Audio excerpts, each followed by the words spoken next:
I'm David Lombardo, and this is WCNY's The Capitol Press Room, and we're going to share an excerpt of our Dispatches from Planet Albany conversation with Democrat Thomas Boomhower, who's one of three Democratic candidates vying for a state assembly seat to the southwest of the state's capital. And he joined us in the studio to talk about the logistics of running an outsider Democratic campaign in a district that went for President Donald Trump by 19 points in 2024. So, for starters, I'm interested in your expectations for this race, given that it is a plus 19 Donald Trump district in 2024. So, do you have to kind of convince yourself about the expectations of pulling off a major upset, or do you come into this with more scaled back expectations, maybe a longer game in mind about building up the Democratic Party in this area, or building up yourself as a candidate in the future, maybe even just highlighting certain issues that you feel like aren't getting enough discussion? What are your goals in this race? Mm-hmm. Well, I would say, much like Captain Kirk, I don't believe in no-win scenarios, right?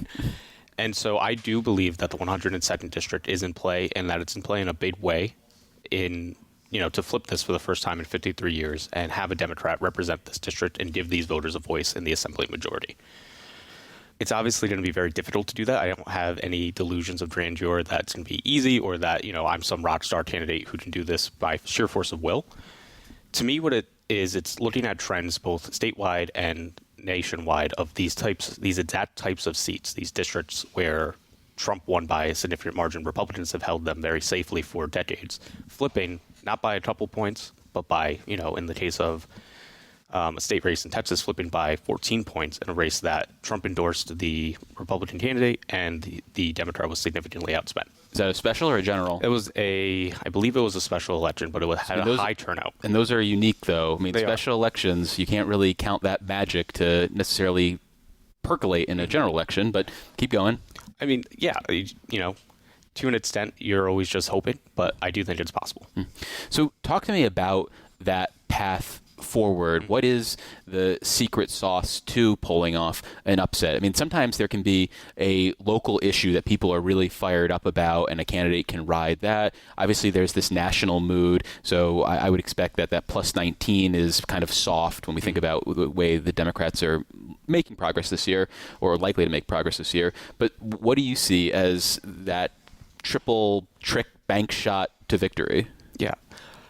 I think, honestly, Molinaro's entry into the race is one of the things that makes it more up for grabs, oddly enough, is because he does have that name recognition, but it brings a lot of baggage with it, I think. There's the track record, and I think especially the fact that there's considerable overlap with the congressional district that just rejected him, and the fact that... Narrowly, yes, but still. And the fact that we're seeing a kind of rejection, at least seemingly, of Trump and Trump-adjacent policies and candidates, and Mark's most recent position was in the Trump administration, I think that puts it up for grabs.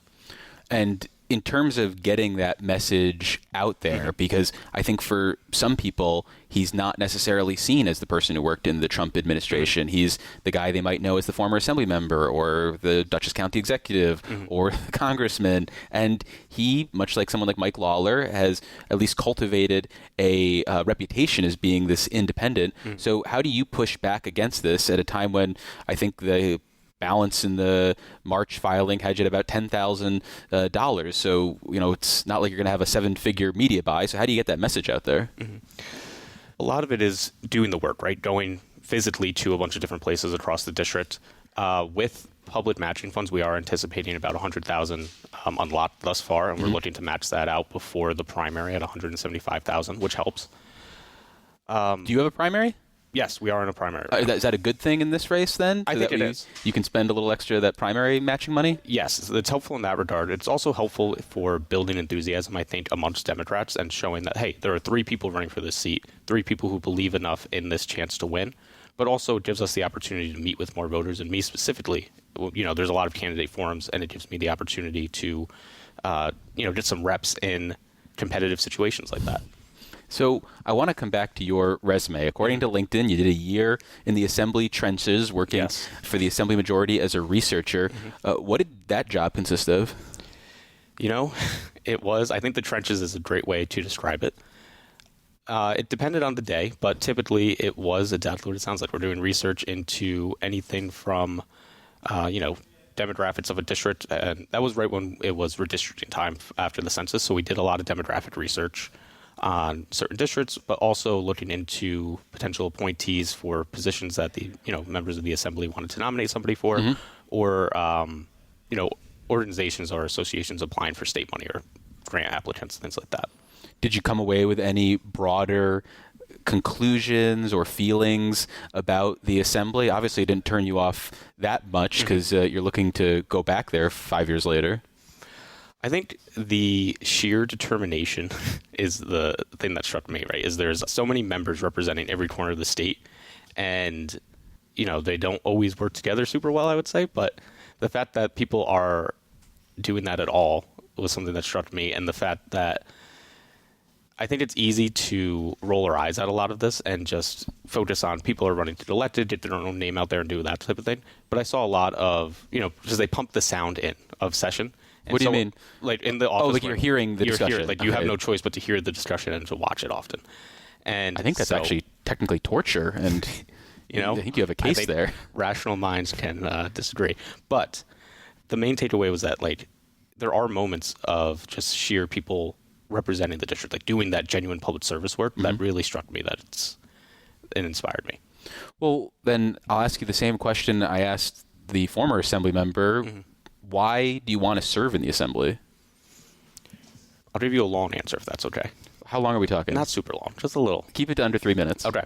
So I come from a public service family. My mom has worked for members of Congress and for the lieutenant governor, and so... Which lieutenant governor? The current lieutenant governor. Oh, wow. Is she still employed? She is. Wow. So she's the one. She is the one.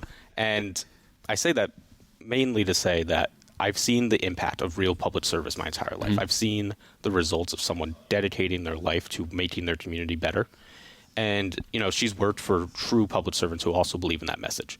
And so it wasn't just seeing the importance of having good staff working for them, but also the importance of having good electeds who believe that the role of government is to make people's lives better and easier. That wasn't that long. Do you have anything else you want to add in the next 60 seconds? No, I'm good. So the mom stuff, I'm interested in that. Do you tell your mom about that? Does she know that she's an inspirational figure to you? She does. I'm lucky to have a great relationship with my mom, and she is definitely an inspiration and a role model in a lot of ways, but she's also incredible, and so I'm lucky to have her wisdom to draw on as well. So in my maybe early to mid 30s, I began to have a broader appreciation of what my mom did as a journalist. She was the managing editor of my town's newspaper, but was also a very active and present mom at the same time. And I don't think I appreciated that until I was an adult, and I reflected more on how I was probably a pain in the ass growing up. And were you always appreciative of what your mom was doing, or did you resent her public service career? No, I would say I always appreciated it, or I thought I did, right? But there was Would she agree with that? I think so. But I'd say this. When I was in college, I worked at a grocery store in Coxsackie, and I actually worked with someone that she worked with during her days as a constituent services person in the congressional office. And one day they told me their story, which I'm not going to share because it's not mine, but I worked with that person, and every time I saw them, the first thing they said was, "How's your mom doing?" And the last thing they would tell me every time was, "Tell your mom I said hi." And at that point, it had been 10 years since they had even seen my mom. And then I ran into them just before announcing my campaign, and it was the same thing. And at that point, it had been 20 years since they had seen my mom. And so, I thought I had appreciated that she's making people's lives better, that she's really helping people. But then being, working with someone who she had helped in that way and seeing that impact and the legacy of it was truly tremendous. You know what I mean? I can't really put it into words how much it meant. So do you constitute then a Nepo political baby in the 102nd Assembly District? I don't think so. No? You're not the example of the Nepo baby, or what constitutes or what passes for one in that district? It could be, but, I think I'm doing my own thing as well. You know what I mean? I haven't worked for a member of Congress. I worked for the Senate, worked for the Assembly, and I've worked in economic development. So it's different paths to a similar goal, I would say.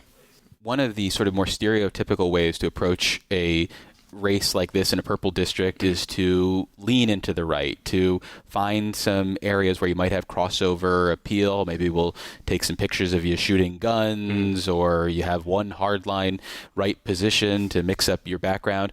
Conversely, another way, and way that, say, the progressives sometimes argue, is that you need to lean more into those lefty voters who feel alienated in these purple districts and don't come out. So what sort of identity are you crafting for yourself? Honestly, and I know this is going to sound corny. I'm just splitting the difference. I'm going to do Okay. I'm just being me. Okay. So I don't think it's not about trying to pander to anybody. It's about genuinely being authentic with folks. Well, then where are you then in that spectrum? I think it depends on the issue, right? Okay. Like I consider myself pretty left-leaning, right? But I'll say this, right? Like, I would consider myself a progressive.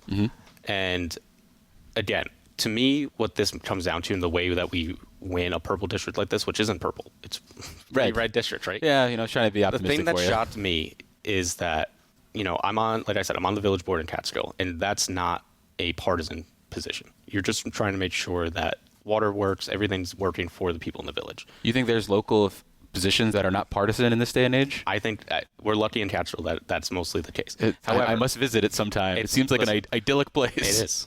And I think the thing that shocked me on this assembly campaign is how similar it is in some respects, right? There are those issues that you're not going to convince anybody on either side to, change their mind about. Sure. But the issues that I'm focusing on are literally those kitchen table issues. It's the economic security, relying on my background as an economic developer, right?